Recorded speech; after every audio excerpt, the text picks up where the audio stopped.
नमस्कार मित्रों। आज संध्या में हम चर्चा करेंगे राहु और केतु का जो गोचर हुआ है।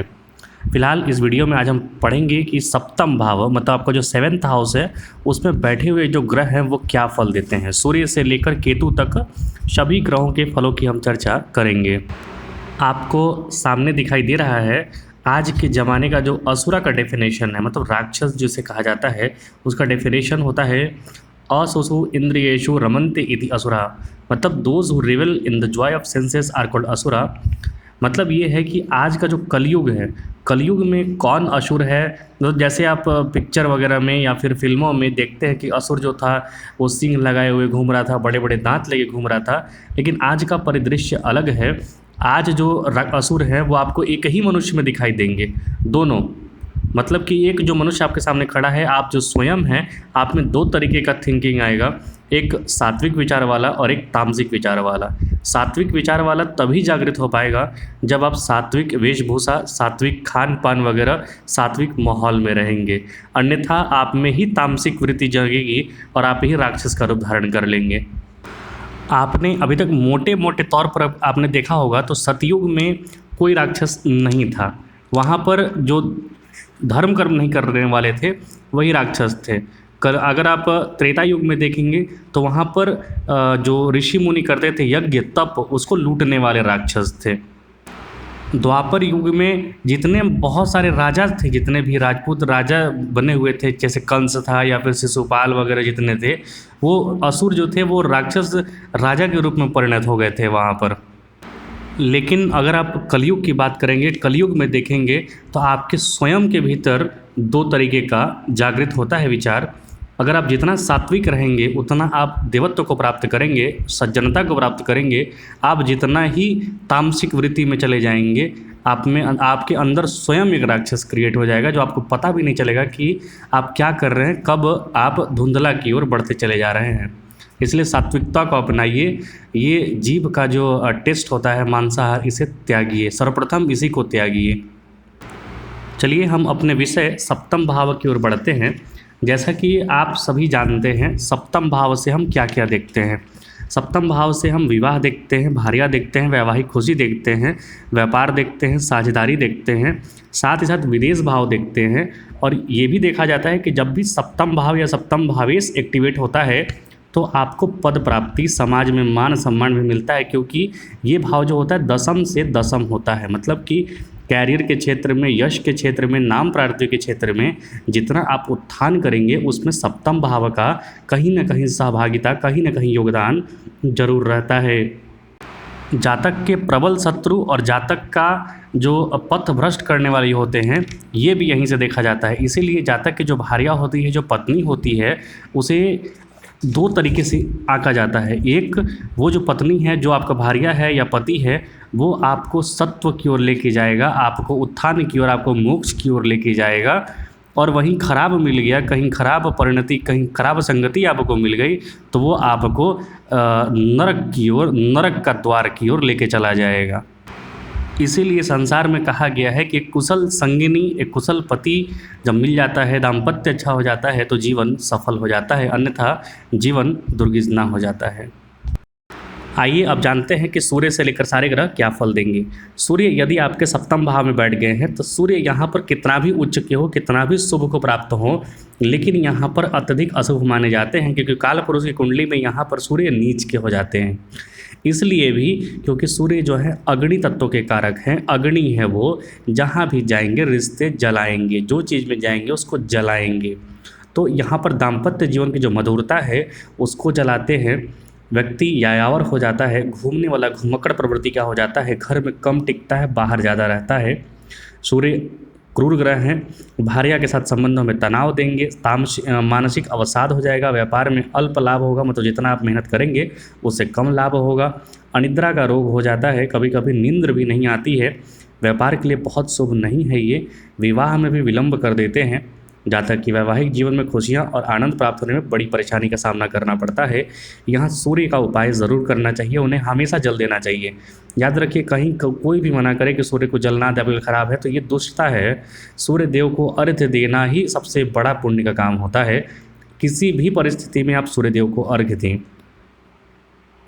यहाँ पर जब आप विवाह कर रहे हो तो सामने वाले की कुंडली में भी देखें कि सप्तम में कोई क्रूर ग्रह बैठा है कि नहीं, अन्यथा यहाँ पर थोड़ी परेशानी होती है। विवाह विलंब, दो विवाह या फिर विवाह टूटना या फिर खटपट, ये सारी चीज़ें यहाँ पर देखने को मिलती है। हालांकि यहाँ पर यदि मिथुन, तुला या फिर कुंभ राशि का सूर्य हो तो जातक अच्छी शिक्षा पाता है, कानून या प्रशासन में दक्ष होता है, संगीत, कानून, साहित्य वगैरह में आगे बढ़ता है। लेकिन संतान थोड़े उसके अल्प होते हैं, कम संतान होते हैं। सूर्य यदि स्त्री राशियों में बैठा हो जैसे कि वृषभ, कन्या या मकर तो व्यापार में लाभ देता है। ऐसा जातक चुनाव लड़ता है तो चुनाव भी जीतता है। याद रखिए, जब भी सूर्य सप्तम में बैठे हों और सूर्य की दशा दशा चले तो आप कहीं भी कंपटीशन वगैरह में, चुनाव वगैरह में खड़ा होंगे तो आपको जीतने के चांसेस वहाँ पर अच्छे बनते हैं।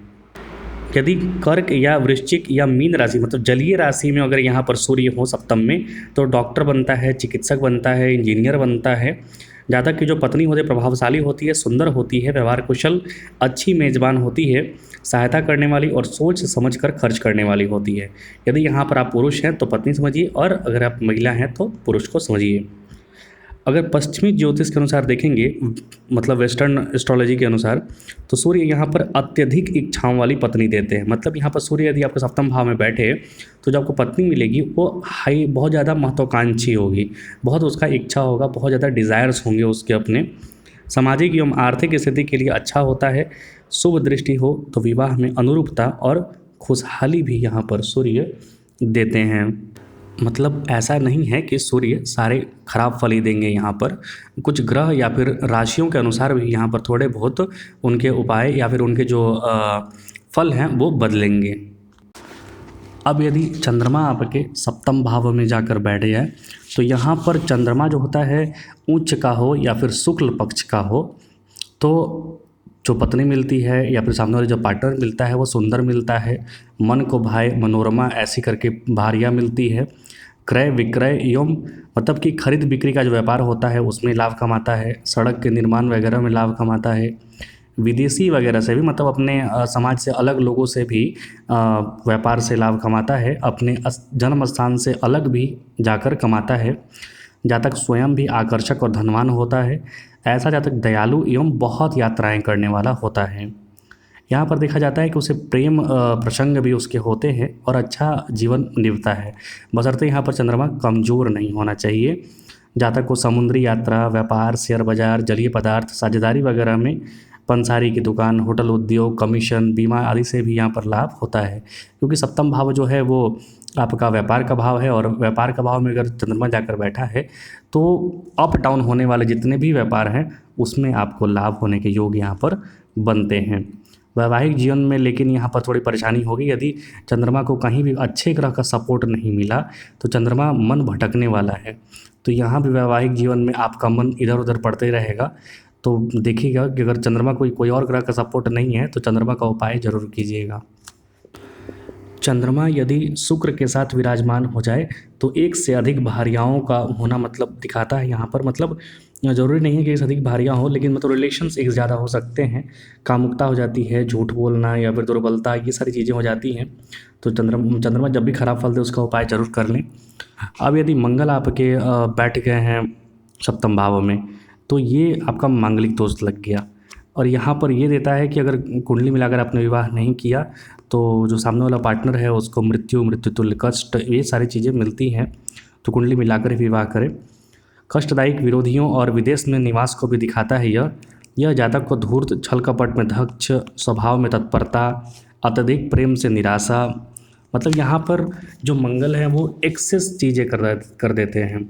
झूठ बोलने लगेगा तो ज़्यादा झूठ बोलने लगेगा, छल कपट ज़्यादा करने लगेगा, प्रेम भी करेगा तो प्रेम एकदम बहुत ज़्यादा आगे बढ़ के हाई लेवल वाला करने लगेगा, तो वहाँ निराशा मिलेगी। वहाँ पर ठहर कर सोच विचार कर कार्य करने की आवश्यकता है।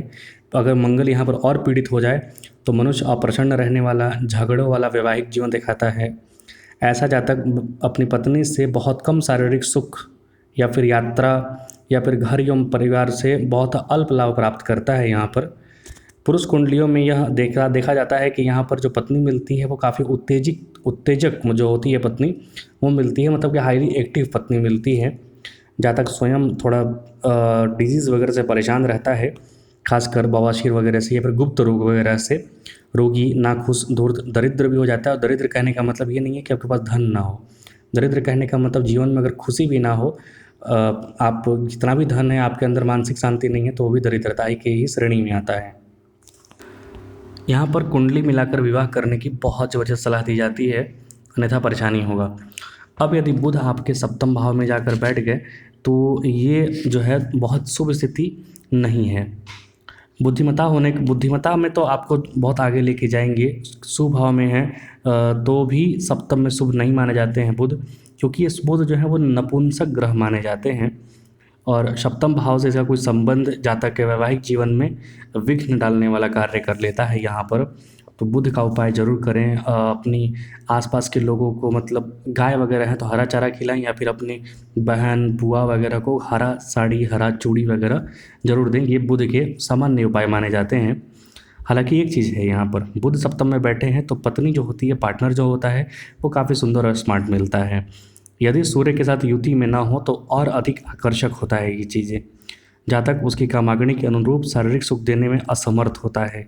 यहाँ पर बुध के बैठने से एक ही चीज़ होता है, क्योंकि बुध नपुंसक ग्रह होते हैं, तो आप अगर यदि कामोत्तेजक ज़्यादा हैं तो वहाँ पर शारीरिक सुख देने में थोड़ी परेशानी होती है। तो आपको डॉक्टर सलाह लेनी चाहिए, इसके उपाय भी है। यहाँ पर पराजित भी या फिर शर्मिंदा भी व्यक्ति हो जाता है, ये देखने में आता है।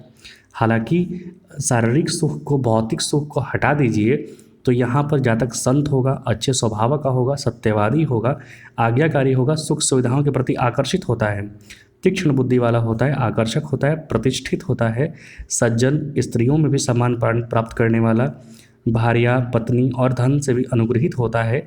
जातक की जो भार्या होती है वो रूपवान होती है, लावण्यवान होती है, आदर्श गृहिणी होती है, पुत्रवती कहिए या फिर प्रभावशाली परिवार से होती है।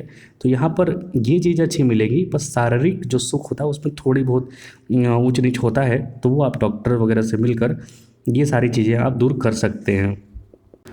यदि यहाँ पर बुध आपका थोड़ा पीड़ित हो गया तो वैवाहिक जीवन में कलह कलेश, यहाँ पर कोई भी ग्रह बुध ही नहीं, कोई भी ग्रह अगर पीड़ित हो जाता है तो समझिए वैवाहिक जीवन में थोड़ा कलह कलेश ये सब बनेगा, तो उसका उपाय जरूर कीजिएगा, चाहे जो भी ग्रह हो।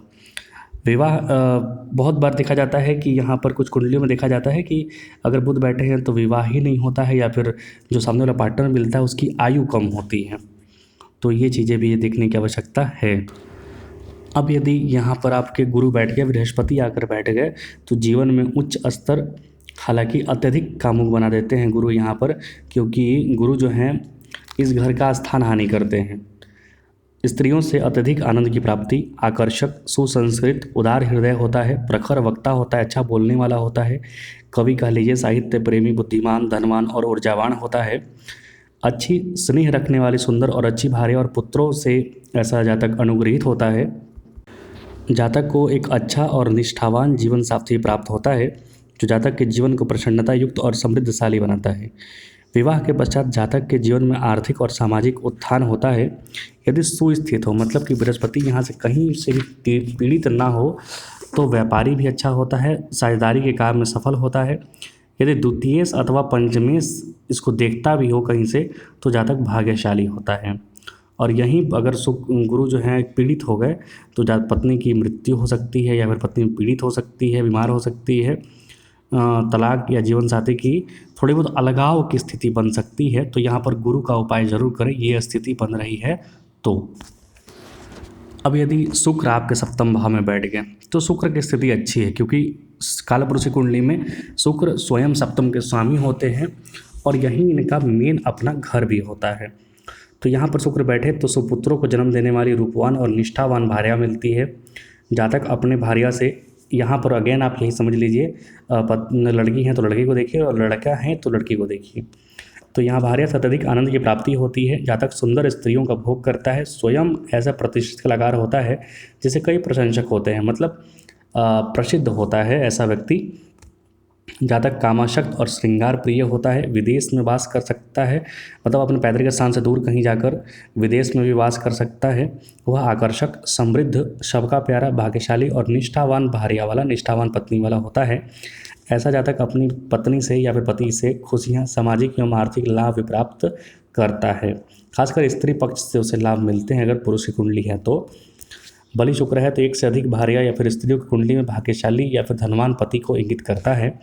जातक का विवाह शीघ्र हो जाता है, सामाजिक संबंधों और साझेदारी में सफलता देता है। स्त्री राशि में बलि शुक्र का अर्थ है कि निर्दोष और पवित्र भार्या, पवित्र पत्नी मिलती है यहाँ पर, ये चीज़ है।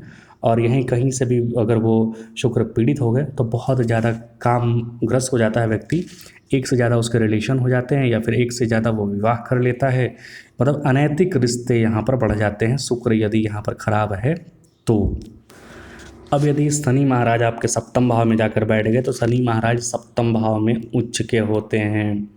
लेकिन यहाँ पर ये चीज़ याद रखिए, आप व्यापार कर रहे हैं, आप कर्म क्षेत्र में आगे बढ़ रहे हैं, यहाँ पर अच्छे फल देंगे। लेकिन भौतिक सुख सुविधाओं की ओर बहुत ज़्यादा आप बढ़ेंगे तो आपके लिए परेशानी है। आप एक सन्यासी की भांति, आप एक सन्यासी नहीं मतलब दाम्पत्य जीवन भी रहता है, लेकिन एक मतलब एक कर्मठ व्यक्ति की तरफ बढ़िए आगे। आप चक्रवर्ती सम्राट बनने का योग्यता रखेंगे। यहाँ पर आकर्षक भार्या से व्यक्ति वंचित रहता है, मतलब जो पति या पत्नी जो भी मिलेगा तो बहुत ज़्यादा जो समाज में आप ढूंढते हैं कि एकदम फैशनेबल गर्लफ्रेंड मिले, फैशनेबल वाइफ मिले, तो उस टाइप का नहीं मिलेगा। आपको ज़मीन से जुड़ा हुआ व्यक्ति मिलेगा और बहुत ज़्यादा गोरा भी नहीं मिलेगा, थोड़ा सांवला वर्ण उसका होगा। शनि यदि यहाँ पर खराब फल देंगे तो जीवन के उत्तरार्ध में मतलब बहुत विलंब से विवाह होता है। इस विवाह में हमेशा विघ्न बाधा आते रहता है। जातक छल कपट करने वाला या फिर धूर्त मित्रों से घिरा रहता है। धोखेबाजी एवं विश्वासघात से संपत्ति अर्जित करता है। जातक की जो पार्टनर होगा वो रोगिणी होगी या होगा। जातक न शक्तिशाली होगा न धनवान होगा, मतलब ये खराब फल हैं तो। और अच्छे फल देंगे तो फिर मतलब इन सब के उलट समझ लीजिए, बहुत तगड़ा बलवान होगा और एकदम चक्रवर्ती सम्राट की तरह जीवन होगा, अच्छा खासा उसका आयु चलेगा, सब कुछ चलेगा। यहाँ पर ये चीज़ होता है कि यदि विवाह विलंब होता है लेकिन उसकी जो पत्नी होती है या जो पति होगा वो स्थिर होगा और कार्यशील प्रवृत्ति किया था, अच्छे स्वभाव की, आयु में अधिक कभी कभी हो सकता है, या फिर अगर प्रेम विवाह हो रहा है यहाँ पर तो दूसरे जात में भी यहाँ पर मतलब दूसरे कास्ट जिसे आप आज के ज़माने में कह सकते हैं उसमें विवाह होने का योग बन जाता है। खासकर यदि आप देखेंगे तो यदि लग्न अथवा सप्तम भाव में से शनि यदि पाप कर्तरी योग में हो या फिर राहु केतु वगैरह के या फिर शुक्र वगैरह के योग में बन जाए यहाँ पर, तो अंतर जातीय विवाह करवाता है, सामाजिक रीति के विरुद्ध लेके जाता है। क्योंकि जो शनि है वो एक विद्रोही किस्म के हैं। वो पीड़ित शनि वैवाहिक जीवन में कष्ट और दुख देता है, जैसे कि भार्या की मृत्यु, मतभेद होना, तलाक हो जाना, तो ये सारी चीज़ें होती हैं। तो शनि का यहाँ पर शनि उच्च के तो होते हैं सप्तम भाव में, लेकिन बहुत अच्छा फल यहाँ पर नहीं होता है। हाँ, लेकिन अगर आप एक सन्यासी की भांति जीवन जीते हैं, कर्मठ जीवन जीते हैं, योगी की तरह जीते हैं, तो आप चक्रवर्ती सम्राट बनेंगे। याद रखिए एक राजा जो बनता है, आप हमारे देश में ही देख लीजिए, वो योगी की तरह जिएगा तो बहुत आगे जाता है। अब यदि राहु आपके सप्तम भाव में जाकर बैठ गए तो ये यहाँ पर थोड़ा अच्छा भी देंगे और ख़राब भी देंगे। ख़राब क्या देंगे? जो आपके रिप्रोडक्शन वाले अंग हैं या फिर जो जिसे गुप्तांग कहते हैं, वहाँ पे दोष हो जाता है, वहाँ पे कुछ न कुछ परेशानियाँ हो सकता है। शनि के साथ राहु हो जाए तो कर्कट रोग, कैंसर रोग वगैरह जैसा भी विकट योग हो जाता है। जातक के सगे संबंधियों से वियोग हो जाता है। जातक क्रोधी, आलसी, अस्त व्यस्त रहने वाला, व्यर्थ में भटकने वाला हो जाता है। ऐसा जातक जीवन साथी का ही बैरी हो जाता है, जीवन साथी का ही शत्रु हो जाता है। जीवन साथी से कष्ट पाने वाला होता है, कुरूप होता है, निरंतर पाप कर्म करने वाला, निराशावादी, विरोध एवं रुकावट पाने वाला होता है। अगर यहाँ पर राहु कुछ अच्छे फल दे दे तो राहु का अच्छा फल यह होगा कि आनंद और निष्ठावान वाला जीवन साथी मिलेगा। तो ये आप अपनी कुंडली मिलाइए, जरूरी नहीं कि मैंने जो खराब कहा वो सब लागू होगा, जो अच्छा कहा वो सब लागू होगा। हर एक ग्रह अच्छा फल भी देता है और खराब फल भी देता है, तो आपको मिलाने की आवश्यकता है कि कैसा फल मिल रहा है आपको। अगर खराब फल मिल रहा है तो आपको उपाय करने की आवश्यकता है। यदि राहु सप्तम में बैठा हो और शनि दूसरे भाव में बैठा हो तो दो शादी का योग बनता है। यहाँ पर अगर राहु अच्छा फल दे रहा हो तो निष्ठावान जीवन साथी प्राप्त हो करेगा। यदि खराब फल दे रहा हो तो हठी होगा, चिड़चिड़ापन होगा, निष्ठाहीन होगा, चरित्रहीन भी हो सकता है। चरित्र का ध्यान ज़रूर रखें अपना या सामने वाले का भी। बहुत अधिक काम इच्छा की ओर भी जाता है। अगर व्यापार पर ध्यान दे तो व्यापार में बहुत आगे जाता है। बस झूठ बोलने पर नियंत्रण रखिए। राहु यहाँ पर धन बहुत दिलवाता है, धन की आपको कमी नहीं होगा, धन कहीं ना कहीं से आप इकट्ठा कर लेंगे। अब यदि केतु आपके सप्तम भाव में चले गए तो यात्राओं या फिर जल से भय होता है।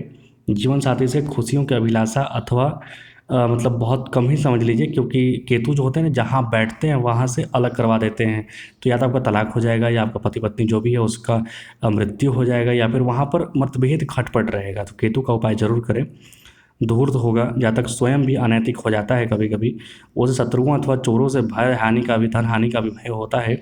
जीवन साथी से तिरस्कृत, व्यभिचार, आंतों का रोग मतलब इंटेस्टाइन वगैरह का रोग हो जाता है। वीर्य संबंधित परेशानी हो जाता है। वृश्चिक राशि का केतु यहाँ पर लाभदायक होता है, बाकी सारे में बहुत अच्छा फल नहीं मिलता है।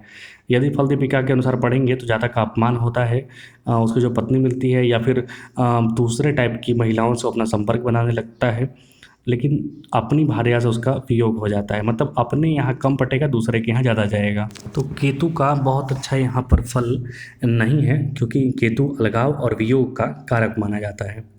तो ये मैंने एक संक्षिप्त चर्चा की है। कृपया चैनल को पूरा मतलब वीडियो को पूरा देखिए और चैनल को लाइक और सब्सक्राइब जरूर किया करें। कुछ त्रुटि हो या फिर कुछ पूछना हो तो आप कमेंट बॉक्स में ज़रूर लिखिए। देखने के लिए आपका बहुत बहुत धन्यवाद। जय हिंद, जय भारत।